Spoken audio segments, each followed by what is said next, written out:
it's Fluent. I'm Anthony Kay. This special edition of The Fluent, we're focused on mental health, and I've brought a friend along, as I always do, Elizabeth Burnell. How are you, Elizabeth? Hi, good. I'm great. Thank you for inviting me. Thank you for having me over. I feel like I keep wanting to call you Lolita instead of Elizabeth, and we'll tell everybody why at the end, because we're both on a new comedy called Dem One, so we're going to tell some people about that. But Nice. first, obviously, the main reason you're here is to talk about mental health, awareness, and kind of education. And before we get to that, however, we got to talk about why it's so important to you. So this is what I know. Born in Colombia, moved to Canada, and now you need to fill in a bunch of blanks. So maybe take me through the beginning of that. Okay. So basically, the reason why I became so aware of mental health and I want to promote people being more aware of it too, and I want to advocate for it, is because when I moved to Canada, it was such a hard transition for me to make that move. But I was totally thinking that I had it. I was like, no, I can do it. But then as soon as I moved here and I was put in a place where I didn't know anyone, I didn't have a job, blah, blah, blah, like all these new things that come with being a newcomer in Canada, my mental health started to crumble. And that's basically how I started to be like, oh no, wait, this change is like, it's making me crazy. I'm losing my hair. Why am I losing my hair? I'm feeling very nervous every day. Why am I so anxious? And that kind of stuff. So then I became more like, okay, no, I need to do something about it. And people who move to Canada rarely talk about this. We talk about the problems that we have finding a job, the difficulties we have with language, and I can only imagine what people go through in that regard. So we don't talk about the mental aspect of making such a big change. Yeah. Now, So when you were kind of planning to come here, Mhm. did you already speak English? Was it something completely new when you moved here, or had you already learned some or all? So I taught myself how to speak English when I was little. Oh, okay. As- I don't, people are like, oh, how did you do it? And I was like, I don't know. I read encyclopedias and listened to cassettes. Oh my God, do people who listen to you know what cassettes are? Oh, some will, some will not. But yes, I'll flash up a picture of a cassette so they can all laugh at us for knowing what those are. But I'm it's interesting that you said that you taught yourself. Now, yeah. I grew up in Canada. I was born in Canada, but I was born to, immigrant parents whose English, let's be honest, wasn't that great. And people always say, I can't place your accent, especially as I travel throughout the US. And I say, yeah, it's Mhm. because I learned to speak from like TV. So I speak what I call like Hollywood Hollywood English. So it sounds like very similar, other than the cassettes. It does. No, and you know what? I learned a lot of English from TV shows and movies too, but also something that I realized when I moved here was that some of the things that I learned don't translate well into here because comedies, for example, the jokes they make to their friends is something that you wouldn't say to someone you don't know or someone to who you just met, right? So I found Slang and the slang too, right? yeah, and slang and everything. Like I found myself many times saying things that I was like, ooh, I shouldn't have said that. That sounded funny in my head, but I shouldn't have said that. So it's also the transformation you go through, Yeah. like personality wise, the things that were useful for you when you lived back at home, but things that you can't use right here. So it's stuff like that. But Mhm. yes, I learned a lot from movies and songs as well. Well, if it makes you feel any better, I'm constantly saying things and then realizing, oh, I probably shouldn't have said that. So that's not just people That's who've moved to Canada. That might be everybody. Okay. So and also I want to point out though that you're a teacher. So, when you're dealing with anxiety and depression and grief, probably something you want to handle when you're dealing and teaching kids, because you don't want to kind of put that onto them, right? Because it is transferable. I don't know if you've gotten into that, but depression and grief, and that is sort of like when you're in a bad mood, when you're feeling down, you can bring others with you, correct? Yes, absolutely true. And I don't think that it would ever, for me at least, it didn't translate to teaching, but I did notice how unmotivated I was doing my job, Mhm. right? And that's a really good point. But I don't think it ever affected the way I did things. I don't believe, but at the end, it did affect the way that I felt about teaching. And I was like, okay, is this what I truly want to do? Why don't I feel motivated? What's going on? When I lived in Colombia, though, I was already thinking like I need something else. Like I've taught. I started teaching when I was 18 years old because my English was better than average. And I hope I don't sound like I'm too into myself, but It totally sounded that way, but No, absolutely. no, we understand. We understand. It was a little better than average. So I got a job teaching children, and I was so excited because at a young age, being able to put food on the table, which is not the common thing to do for young Colombians who are independent. Like usually Colombians live with their parents until they get married. They either at where there is at 25, 30, 35, 40 even. It's Mhm. embarrassing, but it's true. No, no, it's funny because we in kind of North America, we look down on that, like 18 and you're supposed to move out. But Mhm. and I've heard this from so many people, Colombian, myself, Greek, Italian. There's a lot of cultures where you typically stay at home until you're married, and then you Yeah, move out, you start your life, and then when your parents get to a certain age, you move them in with you and you take care of them. It kind of becomes very full circle. That's exactly. it's more common than people think. So yes, I completely understand. So you going off and doing that is a little different than the norm. Yeah. Exactly, it's a little different. Yeah, and whether it's because of religious reasons or because people simply do it for financial reasons, I don't know what it's like, but it's definitely the culture. So I was able to do that when I was 18, and I was very grateful for it. So that's basically how I became a teacher by accident. They were like, "Okay, so we need a children's teacher. Can you do it?" And I was like, "Sure." It was a Why not? horrible, horrible year because I didn't know how to teach children, but I wanted to work, and that's how I started making a living. So I started at a young age, and then after I went full circle, I taught children, and then teenagers, and then adults. And then by the time I was 30, I was already teaching at university. And then I went full circle with teaching. Then I was like, is there something else? Can I actually do something else? And then when I moved to Canada, I was like, no, definitely I want to do something else. I mean, teaching, yes, but let's just find something more fun to do, I guess. Okay, and we're gonna get to the more fun in a second, I promise. Mhm. So let's talk about the mental health. So obviously, mental health, depression, those things, those can hit anybody. Like some Yeah. people think, oh, if you're rich and famous, no, you've seen it. It hits you whether you're rich or famous. If you're poor, if you're middle, it doesn't matter. It can hit you. And a lot of times we don't even realize, and I've had others come on this, which is how I've learned, is sometimes you feel like, oh, that person's lazy or they're not motivated, but sometimes it's no, they just are so depressed that they just can't function. And if you don't know, like in the olden days, people would have said, just get Get over it up, and get over it and go do something. be Right, but tough. now, yeah, be tough. Oh my god, be tough. You hear that all the time, right? And now we've realized that there's something. So how do you specifically, and maybe it's a tip that somebody else can use, how do you find are the best ways to deal with that when you feel kind of that anxiety coming on or that depression coming on? How do you deal with that? So you said it right. It's something that can hit anyone, and many people have felt depressed at some point in their lives, or hyper anxious, or they have had this generalized anxiety. Anxiety is everything, it's something that everybody knows what it feels like, right? You know what your body feels like when you're running on cortisol and adrenaline all day, right? So you know what it feels like. But if that is when it starts to affect the way you interact with your surroundings and the way you interact, when it starts affecting your social life, your work life, you definitely need to be aware of it, and you need to do something about it. And sometimes it is just as simple as being aware of it and start working on what it is exactly that's making you that way, or looking for therapy if you can find a therapist that you can trust. A lot of people don't trust therapists because they had one or two bad experiences. For me, for example, I had to look. I found the fourth therapist that I found was the one that I was like, yes, this is it. I found the person who's going to listen to me, understands me, and I want to be open and say everything I have like here. One of the biggest mistakes we make whenever we're dealing with mental health issues is not talking about it, Mhm. not being open with it, right? And not talking to the right people. If you're going to talk to the wrong person, the person's going to say like, oh, whatever, just like, I've had worse problems than you. Like in my culture, in Latino culture, we don't talk about mental health.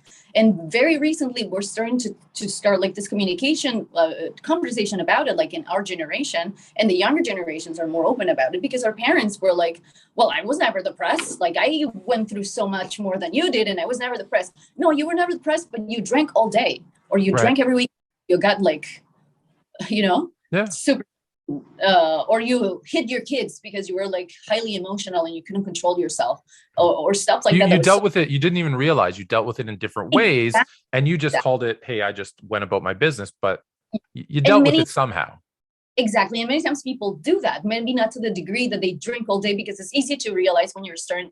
No, I guess I shouldn't say easy, but you can realize when you're drinking too much. So if you are dealing with it in an unhealthy way, you should also realize that and start working towards it. It's a very individual journey, you know? And like whatever helped me realize that I was not dealing with my emotions was, for example, I started losing my hair, right? Because I was like internalizing everything and I wasn't talking about it.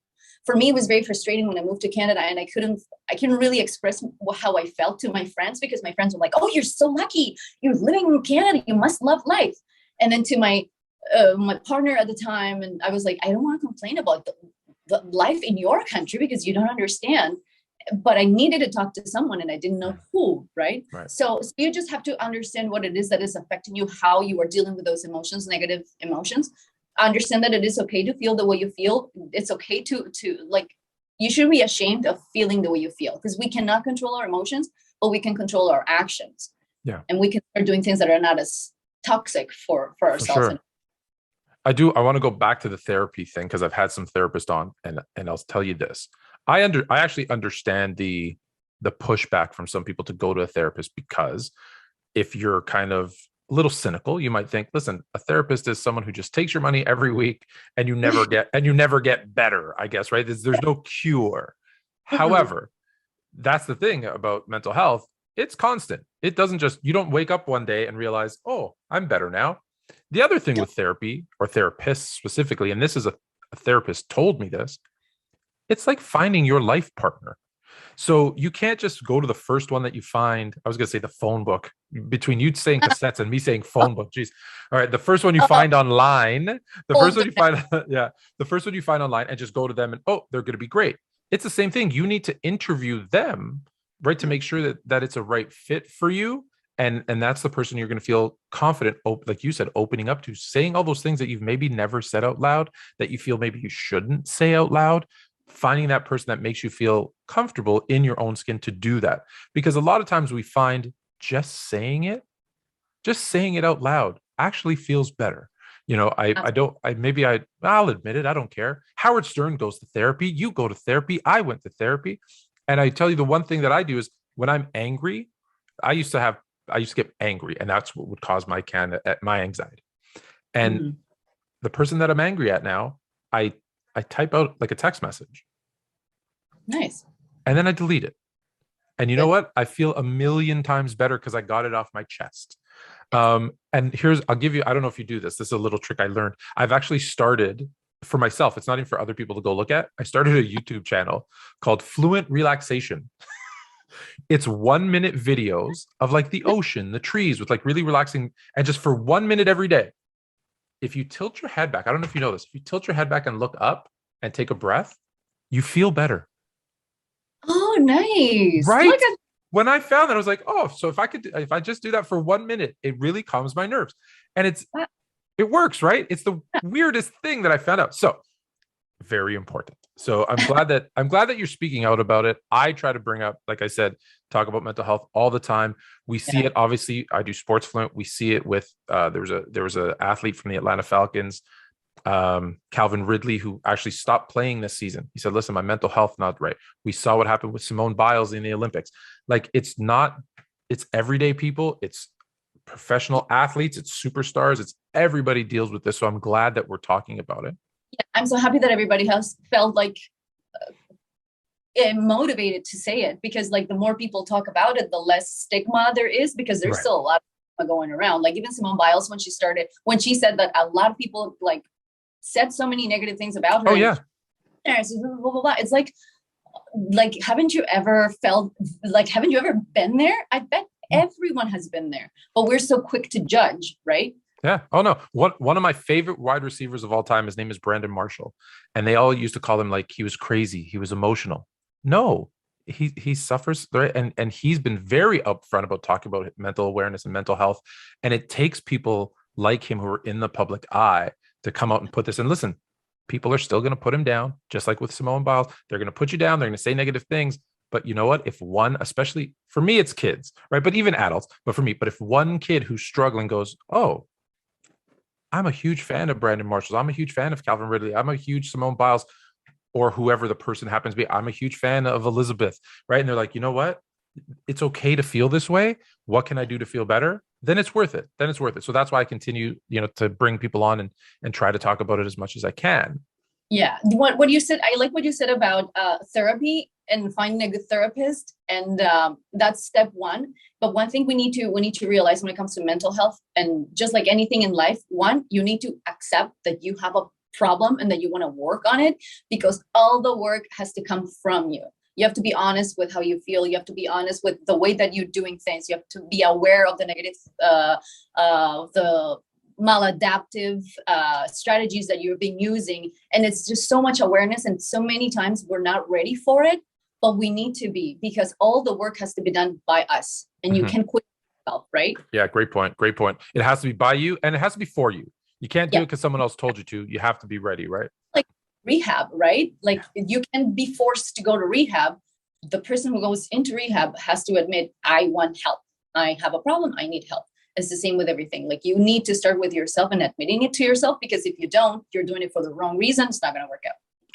100%. So on that note, if you are feeling anxiety, depression, grief, go find some help. It's okay, right? It's okay. It's like I said, we've both admitted that we both do it. So I think there's a lot more people than that are struggling and they can do that. So don't be afraid to ask for help.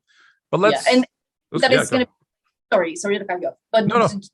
Like it's something that's going to happen, like just like this, right? It happens over an extended period of time of going up and down, lows and highs, and it's part of the process, right? Yeah. Started going to therapy, and when I started writing down the things that I was doing that I wanted to change, and things I also had to use a little bit of radical acceptance too. And I was like, well, these things make me who I am, and this is who I am, and I don't want to change these things. I am just going to accept myself the way I am. But there are a couple of things that definitely I don't need to be doing right now. So blah, blah, blah. So it's just a lot of awareness, I guess. Yeah, no, I agree. And listen, that's the hard part, right? Realizing that it's something within and it's not everybody else. But then as soon as you start doing that, I think that it also makes you be nicer to other people and kinder to other people, because you don't know what their struggles are. And many times they don't even know they're dealing with that. They don't know their depression. They don't know what highly functioning depression is like, or generalized anxiety or OCD. And people joke about it so much. People are like, oh, I'm so OCD because I like blues with blues, socks with socks. And that's absolutely that's no joke. So no, it was treating it like it's a funny meme. No. Listen, take it from someone who needs to have all his French fries in the exact same order, facing the same direction. OCD's for real. That being said, and let me go back a step. When you said you start being nicer to people, I will say this, because we both are on, as most people, almost everybody, right, is on social media. And I remember when I first started doing Sports Fluent, I got some praise, but I also got some hate. And I remember reading the first ones that said, "You're an idiot," and thinking, "Oh my God, like I'm such a bad, what am I doing? Why am I doing?"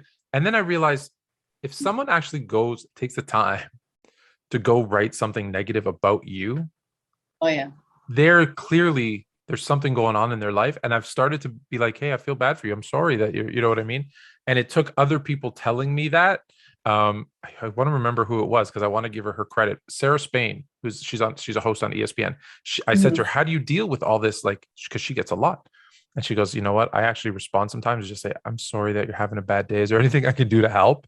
And I'm like, oh, that's actually really good, right? That's because there probably are having a bad day. If you're on there saying some of the things that she told us they were saying to her, I get it. Yeah. So I want to shift gears a little bit, Lolita. Oh, so okay. you and I, but more so you, on a show that's been coming out in the summer of 2022, this summer, called Dem Ones. You play Lolita, who is the mother of Rex, who is kind of the main character. He's the main guy in the show. It's about his life and his dealings with his crazy boss. That'd be me, Mr. Colta. You kill it, by the way. Thank you. I'm nowhere near as good as you, because you're doing it in both languages, and you have this love for Rex and you pamper him. And then you kind of have a different relationship with your other son, Willie, who's also he's not very motivated. So tell me about kind of how Dem Ones came about, maybe give me a little bit of Lolita's because I like her kind of. I like her fire. Yeah. Well, them ones I auditioned for them ones. I actually found the job like at 3 in the morning. It was one of those nights that I couldn't sleep. I was like, let's just go through these, I don't know, job postings and whatever. So I auditioned. I found it very late at night and I was like, oh, I want to audition for this. And then I auditioned and I felt so much love for the character. As soon as I saw it, I was like, this is my aunt. This is someone's mom. This is, like, and I was like, oh, this is so sweet. What an awesome character. And then I auditioned for it and I was lucky that I was chosen. And she has this love for like you said it, for the youngest kid who works. But the oldest kid, my first kid, her first kid, he's a little bit of a bum. He's a gamer, so he doesn't have love for that because that's kind of like what Latino culture is like. You work, you deserve my praise and my love, and you are like the king of the house. You don't work, or in many cases, you're a woman. You don't deserve the love and the praising and everything in the house. It's like the man of the house, the worker, the one that brings the food to the table or whatever. Yes. So exciting. Yeah, no, it's like I said, for those that don't know, we did our table read yesterday, and I can't, I like when you work on a project and especially a comedy. And I don't know if you realized and you probably heard me, as you could tell, I'm loud. As you guys were doing your scenes, as I was waiting to do mine, I was laughing like out loud at the stuff. So I'm like, I hope everybody else finds this funny as I do because I was laughing. Yeah.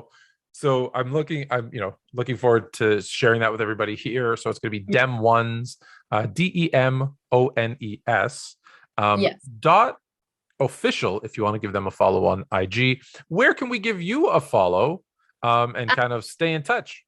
You can find me on social media as Elizabeth Express. As if you were taking, I don't know, a train or something. I'll post it on the screen, but I gotta ask you because I have seen everything is Elizabeth. What's Elizabeth Express? So my name initially was name in Spanish, and it was too long. It just didn't make a lot of sense. People didn't remember my name. So it was Canal Eli Bernal, which was like my name. And it was basically like the channel of Elizabeth Bernal. But anyways, I'm not a channel. You only find me. It's not like you can, I'm not a channel. Just a person. Okay. But then what was funny was that people were not recognizing my name as Elizabeth. They were calling me Canal because it was the Canal of Elizabeth, right? Right. And people, Canal, and I was like, wait, what? And I was like, no. Or they would call me Canelli. And I was like, no, wait, no, stop. That's not my. So I was like, I just have to change the name and I have to change the name. And I was just so decided to do it, but nothing was really speaking to me. So then eventually I took the train to Toronto, and I don't know why the Express word came to me. And I was like, you know what? Elizabeth Express. That's it. EE. So you got on the Toronto Express and became Elizabeth Express. That's it. That's right. Love it. I love it. Why not? Oh, that's good. All right. Hey, thank you so much. I can't wait to keep working with you. I can't wait for everybody to see Dem Ones because it's hilarious. And most importantly, mental health is important. It's real, and take care of yourselves. Until next time, be fluent.